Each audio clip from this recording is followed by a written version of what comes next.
भगवान शंकर ने कहा, नारद जी, इसके पश्चात मैं परमोत्तम शर्करा शैल का वर्णन कर रहा है, जिसका दान करने से भगवान विष्णु, रुद्र और सूर्य सदा संतुष्ट रहते हैं। 8 भार शक्कर से बना हुआ शर्कराचल उत्तम, 4 भार से बना हुआ मध्यम और 2 भार से बना हुआ अधम कहा गया है। जो मानव स्वल्प संपत्ति वाला हो, वह 1 भार अथवा आधे भार से भी शर्कराचल बनवा सकता है। प्रधान पर्वत के चतुर्थांशले विष्कंभ पर्वतों का भी निर्माण करना चाहिए। पुनः धान्य पर्वत की तरह सारी सामग्री प्रस्तुत करके मेरु पर्वत की भांति इसके ऊपर भी स्वर्णमयी देवमूर्ति के साथ मंदार, पारिजात और कल्पवृक्ष, इन तीनों वृक्षों की भी स्वर्ण निर्मित मूर्ति स्थापित करे। इन तीनों वृक्षों को तो प्रायः सभी पर्वतों पर स्थापित कर देना चाहिए। सभी पर्वत की पूर्व और पश्चिम भाग में हरिचंदन और कल्पवृक्ष को निविष्ट करना चाहिए। शर्कराचल में तो इसका विशेष रूप से ध्यान रखना चाहिए। मंदराचल पर कामदेव की मूर्ति सदा पश्चिमाभिमुखी,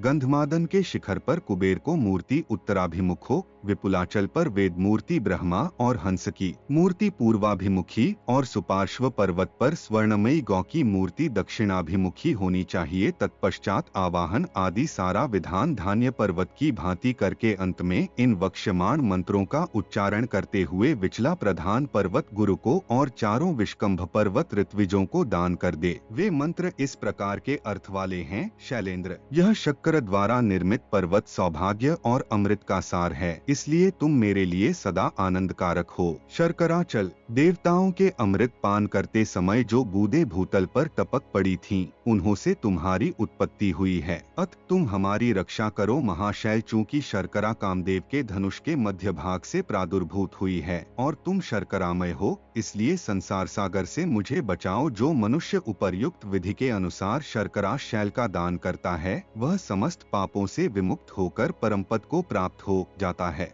यहाँ वह भगवान विष्णु को आज्ञा से अपने आश्रितों के साथ ही सूर्य, चंद्र और तारकाओं के समान कांतिमान विमान पर आरूढ़ होकर सुशोभित होता है। पुनः 100 कल्पों के बाद 3 अरब जन्मों तक भूतल पर दीर्घायु और निरोगता से युक्त होकर 7 द्वीपों का अधिपति होता है। सभी पर्वतदानों में मत्सर रहित होकर अपनी शक्ति के अनुसार भोजन करने का विधान है। सर्वत्र गुरु की आज्ञा से अपनी शक्ति के अनुकूल क्षार, नमक रहित भोजन करना चाहिए। पुनः पर्वतदान की सारी सामग्री ब्राह्मण के घर स्वयं भेजवा देनी चाहिए। ईश्वर ने कहा, नारद, पहले बृहत कल्प में धर्म मूर्ति नामक एक राजा हुआ था। उसके तेज के सामने सूर्य और चंद्रमा आदि भी कांतिहीन हो जाते थे। वह इंद्र का मित्र था। उसने हजारों दैत्यों का वध किया था। वह इच्छानुकूल रूप धारण करने वाला मनुष्य होने पर भी किसी से परास्त नहीं हुआ था, अपितु उसके द्वारा सैकड़ों शत्रु पराजित हो चुके थे। उसकी पत्नी का नाम भानुमती था। वह त्रिलोकी में सर्वश्रेष्ठ सुंदरी थी। उसने लक्ष्मी के समान अपने दिव्य रूप से देवांगनाओं को भी पराजित कर दिया था। वह 10,000 नारियों के बीच में लक्ष्मी की तरह सुशोभित होती थी। राजा धर्ममूर्ति को वह पटरानी उसे प्राणों से भी अधिक प्रिय थी। उसे असंख्य राजा सदा घेरे रहते थे।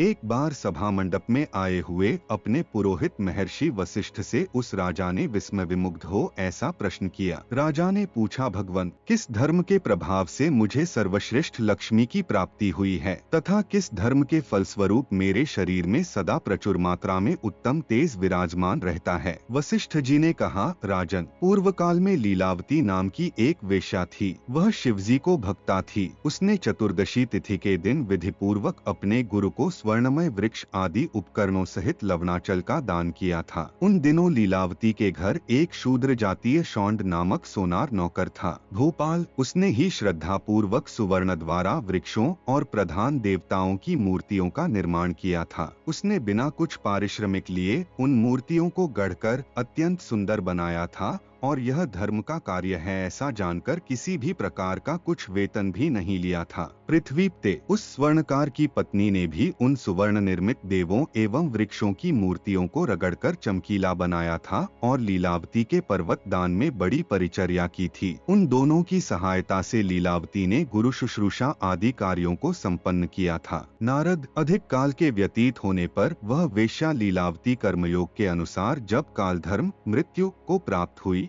तब समस्त पापों से मुक्त होकर शिवलोक को चली गई। वह सोनार, जो दरिद्र होते हुए भी अत्यंत सामर्थ्यशाली था और जिसने वेश्या से कुछ भी मूल्य नहीं लिया था, इस समय इस जन्म में तुम हो जो 10,000 सूर्यों के समान कांतिमान और 7 द्वीपों के अधीश्वर रूप से उत्पन्न हुए हो। सोनार की जिस पत्नी ने स्वर्ण निर्मित वृक्षों एवं देव मूर्तियों को अत्यंत चमकोला बनाया था, वही यह भानुमति तुम्हारी पटरानी है। मूर्तियों को उज्जवल करने के कारण इसे इस जन्म में सुंदर गौरवर्ण का शरीर और भुवनेश्वरी का पद प्राप्त हुआ है। चूंकि तुम दोनों ने दत्तचित्त होकर रात्रि में लवणाचल के दान प्रसंग में सहायक रूप से कर्म किया था, इसीलिए तुम्हें लोक में अजेयता, निरोगता और सौभाग्य संपन्नता लक्ष्मी को प्राप्ति हुई है। इस कारण तुम भी इस जन्म में विधान पूर्वक 10 प्रकार के धान्याचल आदि पर्वतों का दान करो। तब राजा धर्ममूर्ति ने तथेति ऐसा ही करूंगा कहकर वशिष्ठ जी के वचनों का आदर किया और सैकड़ों बार धान्याचल आदि सभी पर्वतों का दान किया, जिसके फलस्वरूप देवगणों द्वारा पूजित होकर भगवान मुरारी के लोक को प्राप्त हुआ। निर्धन मनुष्य भी यदि उत्कृष्ट भक्ति पूर्वक इन पर्वत दानों को देखता है, मनुष्यों द्वारा दान करते समय उनका स्पर्श कर लेता है, उनकी कथाएं सुनता है और उन्हें करने के लिए सम्मति देता है, तो वह भी पाप रहित होकर स्वर्गलोक को चला जाता है। मुनिपुंगव, जब इस लोक में मनुष्य द्वारा भवभय को विदीर्ण करने वाले इन शैलेंद्रों के प्रसंग का पाठ करने से दुःस्वप्न शांत हो जाते हैं, तब जो मनुष्य स्वयं शांतचित्त से विधिपूर्वक इन संपूर्ण पर्वत दानों को करता है, उसके लिए तो कहना ही क्या है।